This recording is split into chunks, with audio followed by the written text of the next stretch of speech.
YBN Nahmir, I think, in history, has made the greatest comeback as a rapper of at least this generation, like the SoundCloud era, I guess. Whereas he blew up like 3-4 years ago with the other YBN members, or at least what they were before, with YBN Almighty J and YBN Cordae. As we all know, even though Almighty J, I'm not sure if he kept his name. I think he did, at least on Twitch.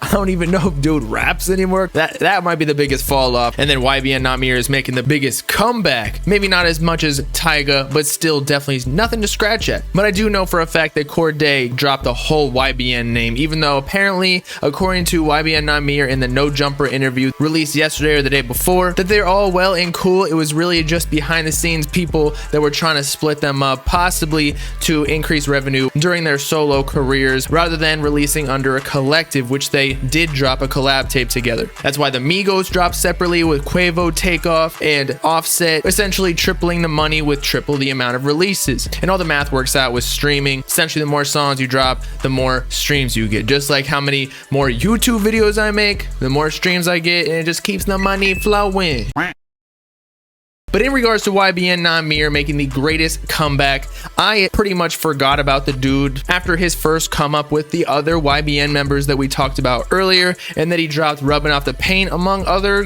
somewhat hits afterwards. He was killing it. Nobody could deny it, although he was still a kid. I think he was 16 years old or something. All I know is if a cougar hit him up, it would technically be a charge. I don't think he would tell on him though. But regardless of how many bad bitch MILFs he hit up, after his August 21st, 2017 release date of this Rubbing Off the Paint hit that first brought him to the limelight with a World Star music video that apparently actually blew up because he donated on a No Jumper live stream, and then all of a sudden hella views started coming in. As mentioned before, he fell off, especially with the whole breakup of the whole YBN crew. But as of late, he got another No Jumper interview. No one can deny that he's back on top, with Off Stop of being, like, at one point a couple months ago, or maybe possibly even still, one of the most trending songs on the TikTok app. Which brings us to the conclusion of this video as to how he made this comeback all of a sudden. And it was actually completely random, for YBN Nahmir said he didn't even pay any of these TikTok influencers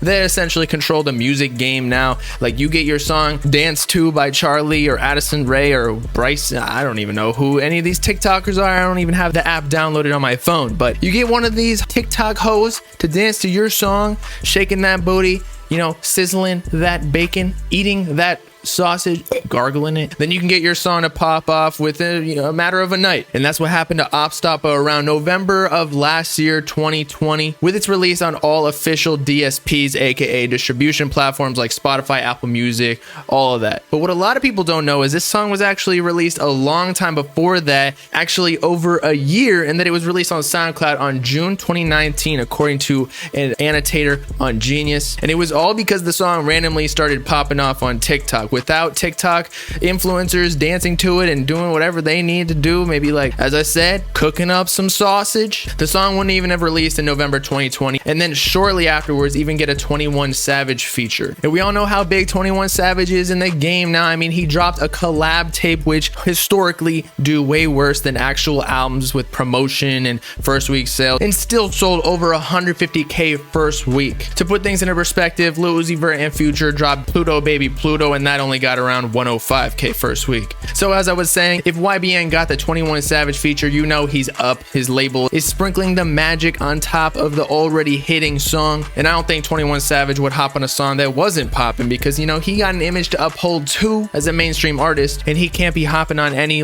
has-been artist song. But yeah, that's about it for the YBN biggest comeback of the year, of the decade, actually no, Tyga might take the cake, but YBN Nahmir is definitely in the top 3, top 5 of the biggest comebacks for rappers in this decade. Actually, shit, we in the 2020 decade, so he's the top comeback thus far, because Tyga, I think, came back in 2019, so that would be last decade. But if there's one thing to take away from this, is that songs can randomly pop off on TikTok, and that TikTok controls the music industry. If you got people dancing your song, somehow getting it trending every single week, then you're gonna be rolling in that dough, and you're gonna remain relevant for as long as you can do that. Now, is this good for music in general, considering now people are essentially just chasing dance dance trends and making wacky lyrics just so people can, I don't know, play like Pictionary to them. That's for you to decide. If you like the pop music and like to relate to things on that sort of level, I personally don't care. Again, I don't even have TikTok downloaded to my phone. I think it's a waste of time. But what this also tells you, if you're an artist, is to drop as many songs as possible and don't get discouraged if they don't blow up right when you release it, because again, this dropped in June of 2019, Opstoppa by YBN Nahmir,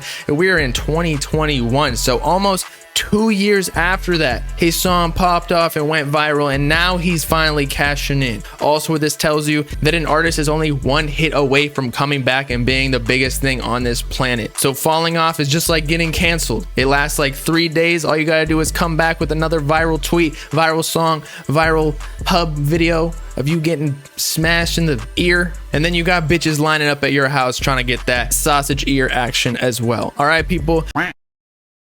But now that we've got my take on the matter, let's see what the Bob Gang is saying on Twitter. For I made a poll asking everybody, did YBN Nahmir make the biggest comeback? Plain and simple, although I did add the fact that Tyga may be in the running for that top spot. But again, we in the 2020 decade, not in the 2010s, B. As I was saying though, I put 3 answers: yes, no, I have AIDS. Now, I'm not gonna lie, I may have screwed up the results, but taking out the percentage or amount of votes that were given for I have AIDS, no is still winning. But I really doubt that, you know, it took away yeses, okay? But on to the replies, because that's where the true answers will lie. Goose UTD says not yet, but he's holding up very strong, not gonna lie. So I get what he's saying. Maybe he needs a couple more songs to get established again. Maybe he's still on the rise again. YBN Nahmir in the No Jumper interview said he's about to drop a project or sometime very soon. But again, I agree. Maybe he needs 1 or 2 more hits to solidify his career, that he officially made this comeback, as opposed to, you know, he just had 1 hit. If you even want to consider that, because in the next couple of replies, you know, someone has a rebuttal to that fact. Charles just says, what comeback? In fact, a lot of people in the replies have no idea what I'm talking about. They didn't even know Opstoppa existed. Like Sanguine saying, when did he come back? LMFAO. Look. Local K saying absolutely not. Trev saying YBN Nahmir comeback question mark. And finally Diogo World saying Opstoppa ain't really a hit, which maybe he's right, because at this point it's only accrued 16 million views on Spotify. You can probably equate that to Apple Music and YouTube as well with similar numbers. Although Lil Zay came in with the stuff saying L, and then Diogo says, I'm not saying it's a bad song, I'm saying it's not mainstream enough to be a hit, which I kind of agree with. Again, 16 million views or streams really isn't all too much. However, as Lil Zay pointed out, aka Young Hearts, he did get that 21 Savage remix that we were talking about before, and that 21 Savage is definitely a mainstream artist that, if you're associated with, kind of gives you more points towards the argument that you are making that comeback. And then the rest of the replies are simply talking about how everyone has AIDS because they're not wearing that rubber. Reggie Carter, Reggie. However, I did learn from Nervsy Pizza that YBN Almighty J is still releasing music, so that's a plus. Did not know that. Maybe I'll check him out. Probably not. So I'll catch you on the next video. Let me know in the comments if you think YBN Nahmir is coming back, or if he's gonna stay on top, or you think he's gonna fall off right over again. Make sure to like and subscribe while you're at it to join the Bob Gang if you with it. Peace out, cutty people. Know what I'm saying?